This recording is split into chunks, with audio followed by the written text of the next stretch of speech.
Diverse group, and when you think about it, we are the 99%. This is a 99% versus the 1%.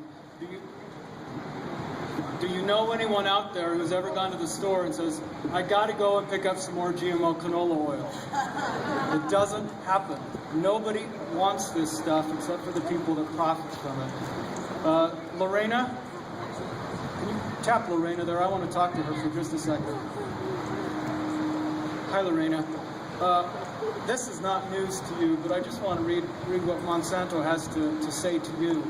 We are sympathetic with people who believe they have been injured and understand their concern to find the cause, but reliable scientific evidence indicates that Agent Orange is not the cause of serious long-term health effects. So there!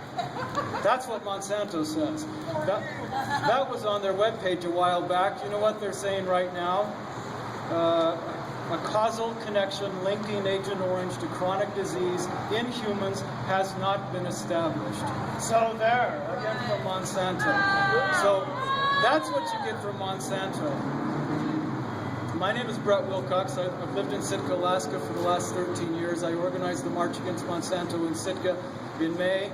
We have about 9,000 people in our community. We had 150 people show up to the march. It was a really great event. We had singing and dancing and stuff, and I'm so excited to be here today with you.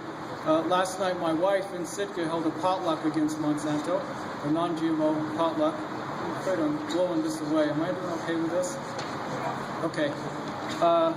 And so we're all, whether we're on a little island with 9,000 people, we're in a big city like this, we are all united in this cause. So I'm so glad to be here. If I were to title my speech today, it would be, We Live in a Crazy Country. You all know that. We've talked a lot about that already, but I'm going to talk about a few of the points. Up until June of this year, when Monsanto's genetic pollution contaminated organic and conventional farmers, Monsanto sued the butt off of those farmers and extracted a lot of dollars out of the farmers over the last several years. I say up until June because that was when Jim Garrettson and his organization, the Organic Seed Growers and Trade Association, sued Monsanto, and they had a partial victory in court when the judge told them that Monsanto can no longer sue farmers for incidental and accidental contamination. I say incidental and accidental with the quotation marks because we all know there's nothing incidental or accidental about it. We all know that Monsanto's mission is to take away our choice to eat anything but what they're serving us, because if we don't have any more choice, we don't have a fight anymore. And so our goal is to make sure that that doesn't happen. The USDA, who says that their mission is to promote agriculture, they don't do that. What they do is they promote biotechnology and they promote GMOs to the detriment of U.S. agriculture. We've seen it time and time again when a new crop is introduced and the market drops because people and international markets say, heck no, we don't want that stuff. We've seen the contamination of wheat. A few months ago, we saw the contamination of alfalfa. The USDA's solution for that? Insurance. They approve the stuff, and then they tell farmers to protect themselves by buying insurance. When, you know, it ought to be the USDA and the FDA and Monsanto is footing the bill for all the losses that happen due to the genetic contamination. So Monsanto profits from their patents. They get all the profit, and they assume none of the liability.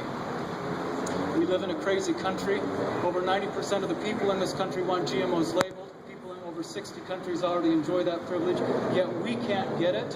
Why not? Because the elected officials that we have elected to serve the corporations instead of the constituents. We live in a crazy country. In 2007, Barack Obama said that he would get GMOs labeled because we have a right to know what's in our food. Since that time, he has authorized the approval of some dozen genetically modified crops. In addition, he is now working hard with secret negotiations called the TPP, or Trans-Pacific Partnership, and TAFTA, the Transatlantic Free Trade Agreement. Big boo on that. I have a flyer over here at this table. If you do nothing else with this table over here, come over and make sure you get one of these flyers. There's information in here about the TPP and about TAFTA, and there's numbers you can call to get hold of your congressman, hopefully some honest congressman, to get the word out there that we don't want that to happen. When the USA talks about free trade, know that there's nothing free about it. It's a euphemism for agricultural imperialism. Some state that it's actually a new form of warfare. We don't need to bomb countries with bombs anymore. We can bomb them with GMOs and biotechnology and patents, and then we own them. And an example of free trade happened in Colombia with the U.S.-Colombian Free Trade Agreement in May 2012. When that agreement was implemented in Colombia, those farmers were free to watch the USA dump subsidized GMO stuff into their country. Of course, when all this cheap stuff was subsidized and imported, people bought it. And what do these poor farmers who are one rainstorm away from poverty, what do? They go out of business. They lose their farms, they lose their business. And so free for them means that they're free to buy Monsanto seeds. They're free to watch their government destroy their seeds. That's what free trade is when we use that term here. Saving seed becomes a crime, and their seeds were actually destroyed. I'm happy to report that the farmers are fighting back. Resolution 970 and that agreement are now being pushed aside because the whole country is in revolt. The farmers took to the streets, they shut down the traffic, and that shows the power of this kind of movement. If you can get farmers to do that in Colombia, we can do that here. We got news just a couple of days ago that a judge in Mexico banned transgenics and GMOs in Mexico. They say in Mexico, sin maíz no hay país. Without corn, there is no country. And boy, that's so true. We live in a crazy country.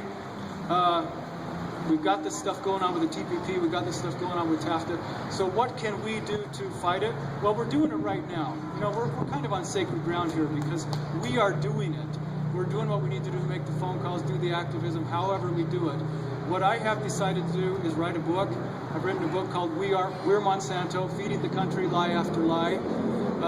Since I started promoting this book on Facebook on Tuesday, in the past four days, over 2,500 people have downloaded this book. One reviewer yesterday referred to this book as the March Against Monsanto Bible. She said she got this on her Kindle. She said she bought the paperback because she wanted it at the tables when she's doing the activism to say, look, here it is, here's the truth. This is laid out with 50 of Monsanto's favorite lies and all the information, documented references to show why it's all lies. So it's available today. And by the way, it is still free today on Kindle. If you've got your device on you right now, open it up, go to Amazon, type in my name, Brett Wilcox, or We're Monsanto, find the Kindle version and download it and use it. Pass it around to your friends, lend it. If you want to get the paperback version, it's over here today. My lovely daughter Erica will sell it to you at a $5 discount if you commit to provide a review on Amazon. As you know, reviews make or break authors, so I'd really appreciate it if you get hold of it, whether it's the Kindle version or the paperback version, that you write a review on Amazon. Another crazy thing that my family is doing, my soon-to-be 15-year-old son and I are going to run across America starting in January 2014. We're starting in LA, going through Vegas, St. George. And of course, we're going to make a stop in St. Louis, Monsanto's headquarters, and we're going to make a stop in Washington, D.C., Monsanto's real headquarters, and we're going to go on to the East Coast. Some people think we're crazy for doing this. Sometimes you got to do crazy things to be seen and to be heard. I'm really disappointed today that I don't see any TV cameras pointing at us today, and that's just part of the course, it seems. But if we can run across the country, and if my son could become the youngest person to run across the country, that's his goal, and he's got full capability of doing that. And if we could become the only father and son team to run across the country, we've got a bit of a platform. While we're out there, we can talk down Monsanto, and we can talk up sustainable agriculture. We can talk up GMO labeling. We can talk up seed freedom. If you want to follow our run, my daughter over here, Erica, will write down your email address, and I will make sure that you are included on the blog, so you'll get every blog update as we cross the country. Or you can get online and just look up runningthecountry.com. Runningthecountry.com. We are running the country to stop Monsanto from running the country. Salt Lake, It's time to stop the craziness.